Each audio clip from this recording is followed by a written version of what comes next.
And what's the moral of the story? Never get mad at a cat. There's absolutely no percentage in it. Just like asking for logic in a Cornell Woolrich story. No percentage.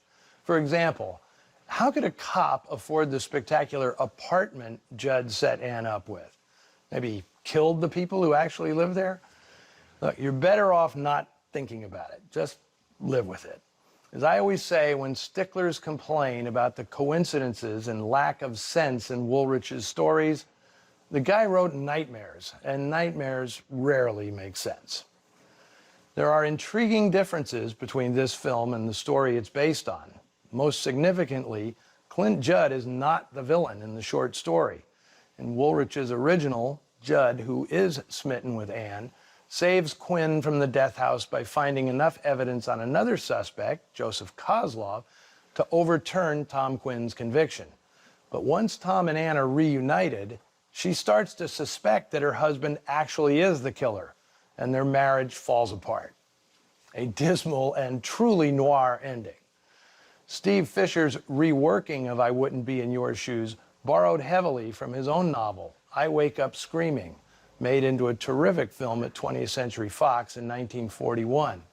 Laird Cregar played a character just like Regis Toomey in this film, a lovesick flatfoot who tries to frame an innocent man. Cregar's cop's name was Ed Cornell, Fisher's admitted homage to his colleague. Libidinous lawman Clint Judd was one of the best roles yet for Regis Toomey, putting a twisted wrinkle in a character he was very familiar with. I haven't done the math, but I'll bet Toomey played more cops than any other actor in Hollywood. He had the monopoly on flatfoots the way Elijah Cook Jr. had the patent on weasels. But this one is sicker than the usual Toomey cop, and he's excellent at showing the character's arrogance and psychosis without overplaying it. When he gives that smart-ass grin, I can't decide if I want to buy the guy a drink or punch him in the face. Okay, finally, Elise Knox. She was one of the most distinctive beauties of the 1940s, although she never really got to show it off in a top-shelf picture. Her best known is probably The Mummy's Tomb, made at Universal in 1942 with Lon Chaney Jr.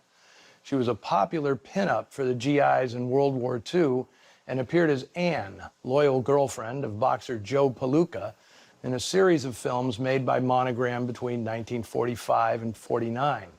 That was the year she retired from show business. Knox was more well known as the wife of football star and war hero Tom Harmon. After winning the 1940 Heisman Trophy as the country's best college football player, Harmon served as a fighter pilot in World War II, during which he survived a couple of near-death incidents. After the war, Elise Knox made headlines by marrying Tom Harmon in a dress she made by hand from the parachute that had saved her husband's life when he bailed from his P-38 in a dogfight over Asia's Yangtze River. The Harmon's kids didn't fare too badly either. Oldest daughter Kristen married Ricky Nelson and had a whole brood of showbiz offspring. Daughter Kelly was an actress and designer, and son Mark, well, he was a pretty good football player himself before becoming one of the busiest television actors of the past 40 years. Obviously a very proud mother and grandmother, Elise Knox lived to be 94 years old. And lastly, with cats figuring prominently in today's movie, let me suggest a Christmas gift for the kids in your life. Kitty Farrell and the Case of the Marshmallow Monkey, written by yours truly. It's a great way to get those 4 to 8-year-olds into classic films by starting them out with a page-turning black and white mystery featuring a crime-solving cat. Read it to your kids or grandkids and then help them graduate to TCM. There's plenty in here for you Noir Alley cats as well.